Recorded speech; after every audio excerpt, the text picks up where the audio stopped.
19. jaanuaril 1942. aastal sündis Tallinnas Eesti luuletaja ja poliitik Paul-Eerik Rummo. Oma esimesi luulekatsetusi tegi luuletaja juba kooli ajal, õppides Tallinna teises keskkoolis. Paul-Eerik Rummo on lõpetanud Tartu Ülikooli kirjandusteaduse erialal.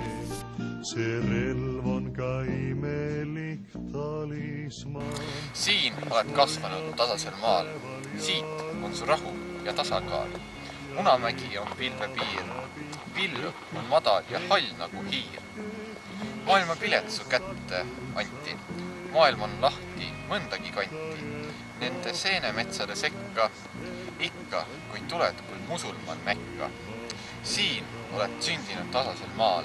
Siin on su rahu ja tasakaal. Läbi tema ei lõika, sest nii on hinglamgi veel. Paul-Eeriku esimene abikaasa Karin Uibo oli Tartus tema kursuse kaaslane. Esimesest abielust sündis Paul-Eerikul tütar Ingrid Rummo, kes on vanemate eeskujul hakanud eesti keele õpetajaks. Paul-Eerik Rummo teine abikaasa Viiu Härm tuli luuletaja ellu ootamatult. Praeguseks on nende abielu kestnud juba aastakümneid ning andnud neile 3 tütart. Mis küll on selle meistri mõttes, kes selliseid riistu tao? Ma seisan mesilastaruna ja tahan ma või ei taha. Pean endasse varuma, lillede lõhna ja vaha. Mu meelte ja erkude tuhatkond on ametis paineval sumal. Võimukalt keelab neid puhata, mu süda kui mesilasilmal.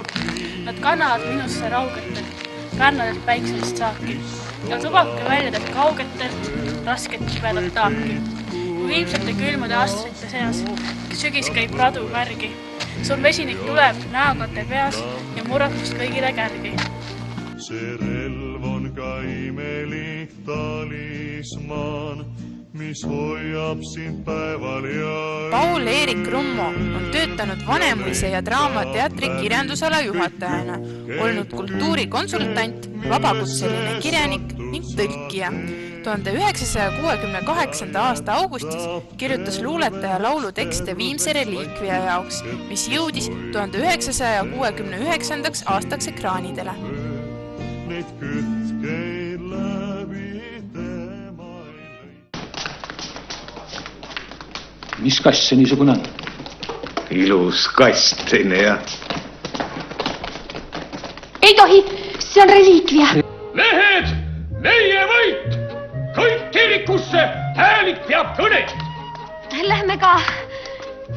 Lähme. See on kurjuse ja vägivalla pesa, kus inimesi kui vangi kinni hoitakse. Klooster elab talupoegade vaevas ja on iga aastaga riikide pool. See koda, kus ülekohut sallitaks, ülekohut tehakse, ei ole jumala teenimise koda. Täna võib iga kloostri elanik valida, kas ta tahab siia jääda või vabaks saada. Meie reliikvia on vabadus!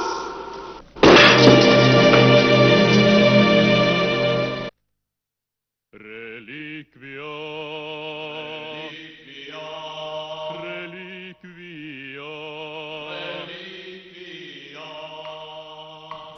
1980. aastal kirjutas Paul-Eerik Rummole 40 keelele, millega 40 haritlast püüdsid kaitsta eesti keelt ja massimeeleavaldusega välja astunud koolinoori Eesti NSV valitsusvõimude omavoli eest.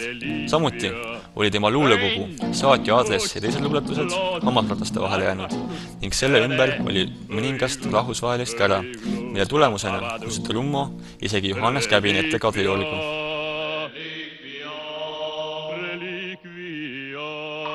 Põrandaalust risk, pool nälg, peidetud lipp,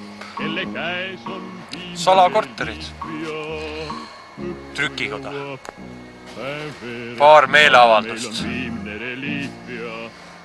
sabad, mituteistkümmend aastat türmi,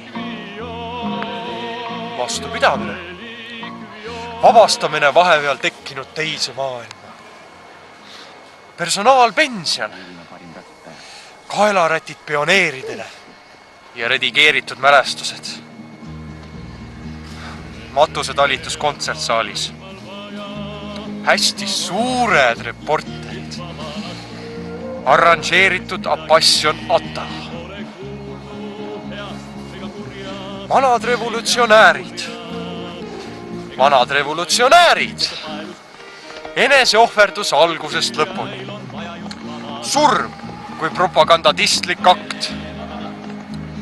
Ainult pole, kes propageeriks.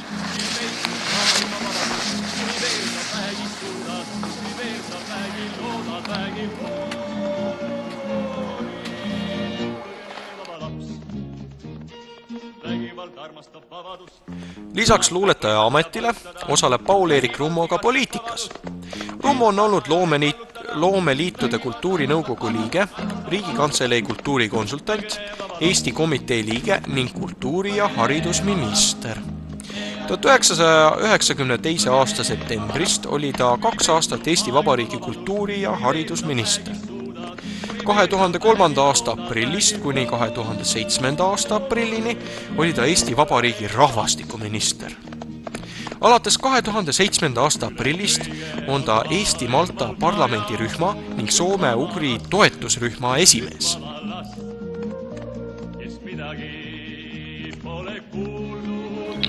Kanderaamil viiakse rängasti haavatud päikest, merre voolab verd.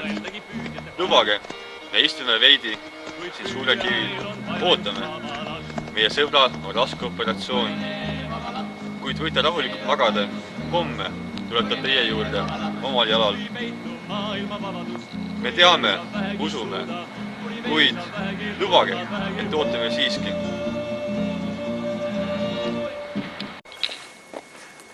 Poiss laskis mängult oma mängupüssiga kaaslase pihta. See surus käe vastu mänguhaava, nagu filmis, ja kukkus maha. Oli mängult surnud, täiesti surnud, see mängu sõjamees. Siis jooksis ligi tüdruk, kes oli mängult ta ema. Selle surma saanu ema nuttis ja nuttis ja nuttis. Päris pisaraid, mitte mängupisaraid. Voolas ja voolas ja voolas üle päris põskede. Ja iga pisar oli kui lääts. Oli suurendusklaas, milles koondusid kõik päris püssid, kõik päris sõjad, kõik päris mehed, kes surid ja surid ja surid. Kunagi. Ja nii nuttis see tüdruk, et poisid ei teadnud enam midagi, ei mängult ega päriselt.